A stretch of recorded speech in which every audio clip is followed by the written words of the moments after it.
Olá pessoal, tudo bem com vocês? Eu me chamo César Teixeira Pacheco, sou estudante de Engenharia Elétrica da Universidade Federal de Santa Maria, campus Cachoeira do Sul. Olá, pessoal. Me chamo Gustavo Lenha de Steffen e também sou estudante de Engenharia Elétrica na Universidade Federal de Santa Maria, no campus de Cachoeira do Sul. O nosso projeto é orientado por nossa professora Ana Luísa Soubia. O mesmo é intitulado Apoio Pedagógico e Aulas Extracurriculares, Ciências Exatas para Discentes do Ensino Fundamental e Médio. Então, pessoal, na aula de hoje a gente vai conversar sobre os números pares e ímpares, que fazem parte dos conjuntos numéricos. Os conjuntos numéricos são números que apresentam características em comum, e todo conjunto numérico possui subconjuntos, que são definidos a partir de uma característica especial. Por exemplo, a gente tem um conjunto bem grande, que é o conjunto dos animais. Porém, dentro deste conjunto, a gente pode ter subconjunto, como é o caso dos mamíferos, que fazem parte de uma classe especial de animais. E dentro dos conjuntos numéricos, nós temos o conjunto dos números inteiros, que vai do menos infinito até o infinito, e os seus números são inteiros. Por exemplo, menos 2, menos 1, 0, 1, 2 e assim por diante. Então, dentro desse conjunto, a gente tem subconjuntos. E hoje a gente vai falar sobre os números pares e ímpares. Então, para começar, a gente vai falar sobre os números pares, que são aqueles que são terminados em 0, 2, 4, 6 ou 8. Por exemplo, a gente tem o número 0, 42, menos 64, 1258 e assim vai. Os números pares são infinitos. Uma característica bem importante é que todo número par é múltiplo divisível por 2. Gravem bem isto. Então, podemos definir um número par algebricamente como P igual a 2 vezes n, onde n é um número inteiro. Então, para a gente descobrir se o número é par ou ímpar, basta dividi-lo por 2. Se ao dividir ele o resto for igual a zero, o número é par. Porém, se a gente dividir ele por 2 e o resto for 1, o número é ímpar. Então, agora que a gente viu algumas características dos números pares, vamos conversar sobre os números ímpares. Os números ímpares são terminados em 1, 3, 5, 7 ou 9. Por exemplo, o número 1, o número 15, o número menos 25, o menos 877 e assim por diante. Os números ímpares são infinitos também. Então, todo número ímpar não é múltiplo nem divisível por 2. Por isso que, ao dividi-lo por 2, o resto é 1. Podemos definir o número ímpar algebricamente como ímpar é igual a 2n mais 1, onde n é um número inteiro. Então, agora que a gente já sabe o que é um número par, o que é um número ímpar e como descobrir eles, vamos tratar sobre algumas propriedades bem interessantes. A primeira diz que, entre dois números ímpares consecutivos, sempre existe um número par. Então, vamos ver este exemplo. Vamos descobrir se o número 0 é par ou ímpar. A gente já sabe que o número 1 é ímpar e o número menos 1 também. E como o zero fica entre eles, logo o zero é par. Outra característica diz que, entre dois números pares consecutivos, sempre existe um número ímpar, ou seja, o contrário da propriedade anterior. Então, exemplo, vamos determinar se o número 5 é par ou ímpar. A gente sabe que o número 4 e o número 6 são pares. Logo, o número 5, que está entre eles, é ímpar. Além disso, também, a gente tem uma propriedade bem interessante. Sendo A e B números consecutivos, ou seja, um depois do outro, e sendo A um número par e B um número ímpar, a diferença entre eles será, ou seja, B menos A será 1 se o A for menor que B e menos 1 se A for maior que B. Então, vamos ver este exemplo. Se a gente tiver o A igual a 4 e o B igual a 5, B menos A vai ser igual a 1. E se a gente tiver A igual a 6 e B igual a 5, a diferença de B menos A, ou seja, 5 menos 6, vai ser igual a menos 1. Agora, vamos falar sobre outras propriedades que são fundamentais para também a definição dos números pares e ímpares. A primeira diz que a soma de dois números inteiros consecutivos será um número ímpar. Vamos ver. O primeiro, nós temos o número par igual a 2n e o número ímpar igual a 2n mais 1, como foi visto anteriormente. Vamos fazer essa soma. Então, a soma vai dar igual a 2n mais 2n mais 1. Podemos juntar os dois n's, então vamos ficar 2n mais 2n é igual a 4n mais 1. Só que o 4n nós podemos reescrevê-lo assim: 2 vezes 2n mais 1. Portanto, nós sabemos que o 2n é igual a um número inteiro k. Portanto, essa soma vai resultar em 2 vezes k mais 1. E 2 vezes k mais 1 é um número ímpar, constatando a propriedade anteriormente analisada. Vamos ver a próxima.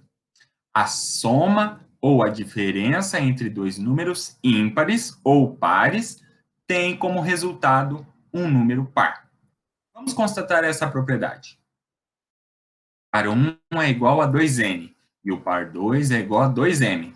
Fazendo essa soma, nós temos 2n mais 2m. Colocando 2 em evidência, reparem, se nós fizermos o chuveirinho, nós voltamos na equação anterior. Portanto, esse agrupamento está correto. Então, nós temos 2 vezes n mais m. Só que n mais m é igual a um número inteiro k. Portanto, essa soma vai dar igual a 2k.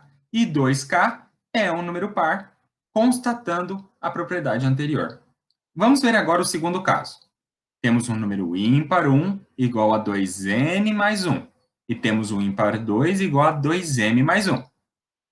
Vamos fazer esse cálculo agora pela diferença, que vai dar igual a 2n mais 1 menos 2m mais 1. Fazendo a distribuição do menos, nós temos 2n menos 2m mais 1 menos 1. Portanto, nós podemos agrupar em 2 vezes n menos m. Importante, mais 1 menos 1 vai dar 0, então nós tiramos e vamos agrupar o 2.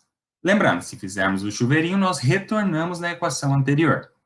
Só que n menos m é igual ao número inteiro k.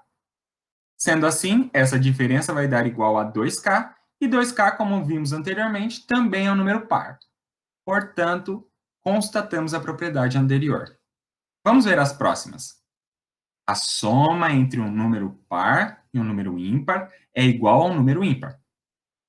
Nós temos o primeiro par igual a 2n e o ímpar igual a 2m mais 1. Fazendo essa soma, nós temos 2n mais 2m mais 1. Agrupando 2, nós temos 2 vezes n mais m mais 1. Só que n mais m, como vimos anteriormente também, é igual a um número inteiro k.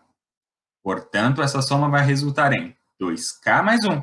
E 2k mais 1, como vimos anteriormente também, é um número ímpar, constatando assim a propriedade anterior. Vamos à próxima. O produto entre dois números pares é par. Vamos ver. Temos o par 1 igual a 2n e o par 2 igual a 2m. Fazendo o produto entre eles, nós temos 4 vezes n vezes m. Só que podemos agrupar esse 4 vezes n vezes m igual a 2 vezes 2n vezes m. Só que 2 vezes n vezes m é igual a um número inteiro k. Portanto, esse produto vai resultar em 2k. E 2k é um número par. Assim, constatamos a propriedade anterior. Vamos à última.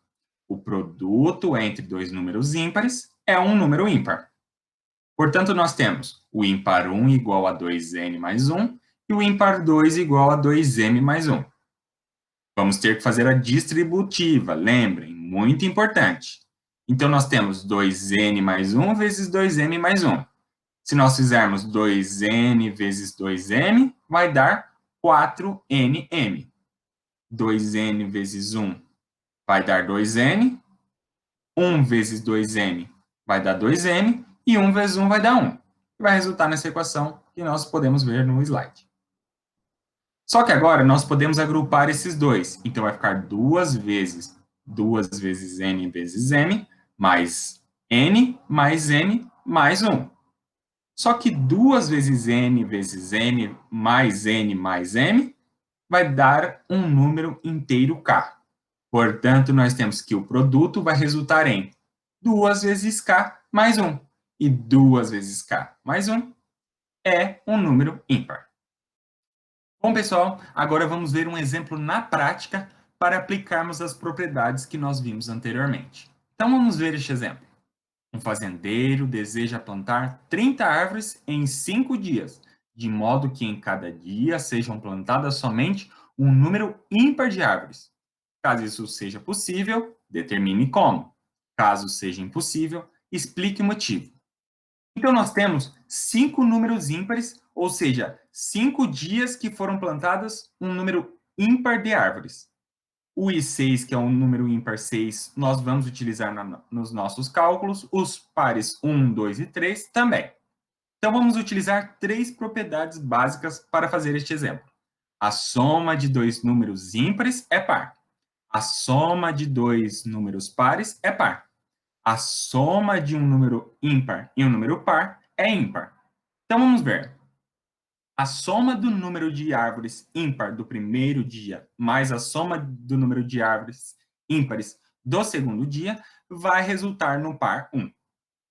Já a soma do número ímpar de árvores do terceiro e do quarto dia vai resultar no par 2. Portanto, fazendo a soma do par 1 mais o par 2, vai resultar no par 3. Só que ainda falta o cálculo do quinto dia. Então, o par 3 mais a soma do número de árvores ímpar do quinto dia vai resultar em um número ímpar 6. Portanto, a soma total resulta em um número ímpar. E como 30 é um número par, é impossível a resolução deste problema. Portanto, nós vimos um exemplo na prática para a aplicação das nossas propriedades que vimos anteriormente. Eu espero que vocês tenham gostado da nossa aula de números pares e ímpares e eu aguardo vocês na nossa próxima aula de conjuntos numéricos. Até lá!